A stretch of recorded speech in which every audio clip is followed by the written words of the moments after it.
Salut à toi internaute passionné de voyage et de liberté. Vous avez été nombreux et nombreuses à me demander quel matériel j'utilisais pour être réalisateur nomade ou digital nomade. Alors je me suis dit qu'il était temps de vous faire une minute voyage spécial setup ou workflow ou matériel tout simplement. Et je vais vous présenter tout ça par ordre d'utilisation, du plus important à mes yeux jusqu'au moins important, toujours à mes yeux.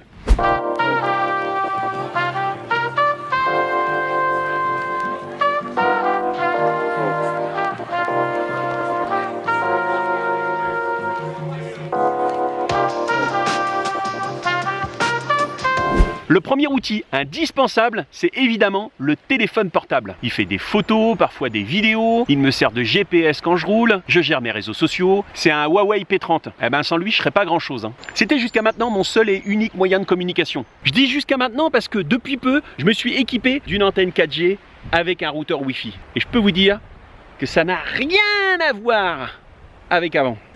Dans certains cas, l'antenne 4G, elle reçoit 10 fois mieux que le téléphone. Et puis c'est tout bête, hein. Mais j'ai un autre moyen de communiquer si je casse ou je perds mon téléphone portable. Je vous en parle à la fin de cette vidéo.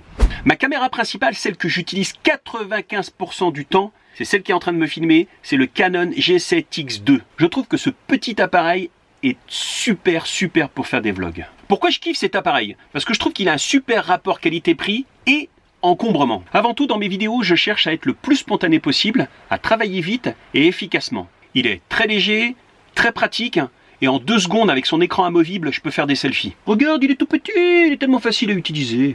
Mais oui, et c'est assez solide, parce que je lui fais pas de cadeau. Il est passé par la pluie, par la boue, il s'est même pris de la bière. Et depuis, les volets ferment plus. Ça se voit pas trop, mais il commence à y avoir pas mal de poussière à l'intérieur de l'objectif. Ça, c'est dommage. Ça se voit des fois quand je suis en contre-jour. J'ai installé sur le dessus de l'appareil, là où il y a les micros, une petite moumoute. Je trouve ça hyper désagréable de ne pas entendre la voix de quelqu'un à cause du vent dans les micros. J'ai fait un tuto dans mon autre chaîne YouTube, au cas où vous auriez envie d'installer vous aussi sur votre appareil cette petite moumoute. Le lien, il est là. Alors non, ça n'a pas la qualité d'image d'un Panasonic GH5 ou d'un Alpha 7 de chez Sony.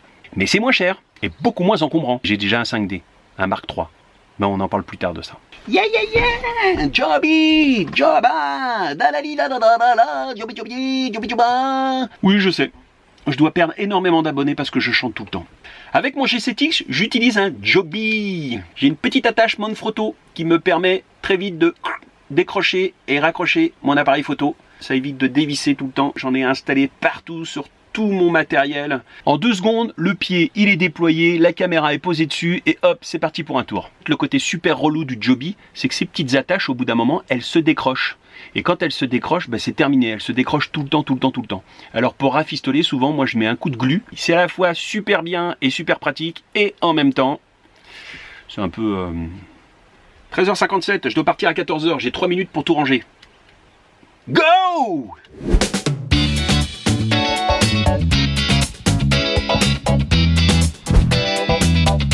Une fois par semaine, quand je suis sur la route, j'en profite pour trouver un lavomatique. Et pendant que je fais mon linge, je vais vous parler du son. Pour bien enregistrer le son des personnes que j'interviewe, j'utilise des dictaphones. C'est hyper facile à utiliser. C'est des Sony ICD-TX650. C'est pas d'une qualité extraordinaire, mais ça fait bien le job. Tous les portraits d'artisans que je fais, tous les interviews que je fais, c'est avec ça. Tu le mets en route, tu le mets là. Tu fais bien attention qu'il n'y a pas de collier, qu'il n'y a rien pour taper dessus, tu fais attention au vent.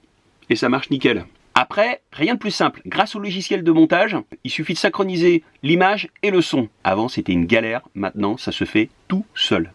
T'as pensé à faire un like? Ma station de travail, c'est un PC portable. Un Asus ZenBook Pro UX550 VD. Pendant des années, j'ai travaillé sur des MacBook Pro. Et puis un jour, j'en ai eu marre de payer un prix fou du matériel qui était plus à la hauteur de sa réputation. Alors, je suis retourné sur PC. Pour ce qui est de mon Asus, franchement, je trouve que par rapport à un Mac, ça tourne exactement pareil. Par contre, ça n'a pas la finition d'un Mac. Le moindre petit pet, la moindre petite rayure, et ça se voit sur la coque. Si t'es maniaque, tu vas pas aimer. Non. Pour les montages, j'utilise un disque dur SSD externe, relié avec un câble USB-C. Ça va très vite, ça va très vite. Et c'est plutôt confortable pour travailler. Ça rame pas. Tous mes rushs, mes images, tout est backupé sur un dock. C'est pratique et pas cher. Backuper, c'est avoir une copie de son travail sur un autre disque dur. Comme ça, si j'ai un problème avec le premier disque dur, heureusement, j'ai une sauvegarde. Ça évite de pleurer.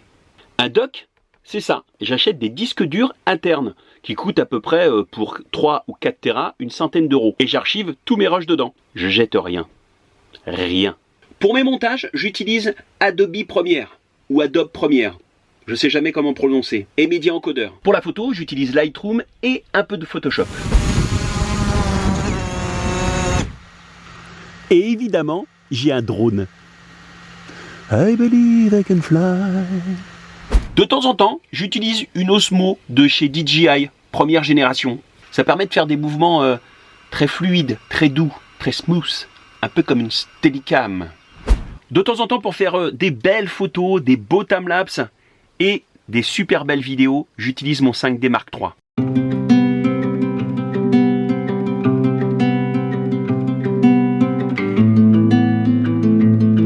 Qui franchement est de la bonne cam. Ça commence à être vieux, mais ça tient toujours bien la route, je trouve. Hein. Pour faire du vlog, c'est un peu trop lourd, pas très pratique, et surtout l'écran il n'est pas amovible. Donc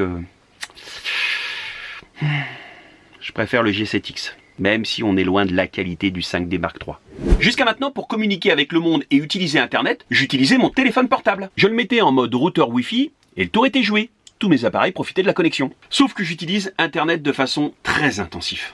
Et le téléphone, c'est pas si pratique et efficace. Ça le fait quand c'est occasionnel. Et je vous parle pas de mon forfait data qui fond comme neige au soleil. Non, je vous en parle pas. J'ai cherché pendant longtemps une alternative et j'ai enfin trouvé ce routeur. Enfin, cette antenne 4G avec ce routeur. C'est Alpha Network qui conçoit ce petit bijou. C'est le 4G Cam Pro V2EU. Attention parce qu'il existe plusieurs versions. Si tu achètes un produit qui vient de je ne sais où, ça peut fonctionner, mais moins bien. Il est constitué d'une antenne 4G, d'un routeur Wi-Fi. Le tout relié par un câble USB.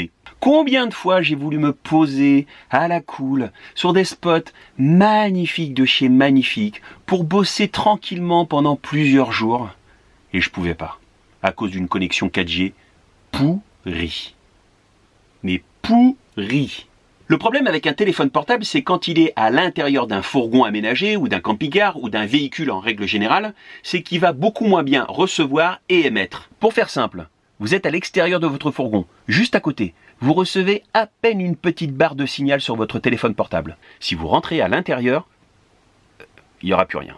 Vous pouvez ni émettre, ni recevoir. Votre véhicule forme une cage qui appauvrit considérablement votre signal. Et grâce à ça, c'est bien pratique, parce que l'antenne gère tout de l'extérieur.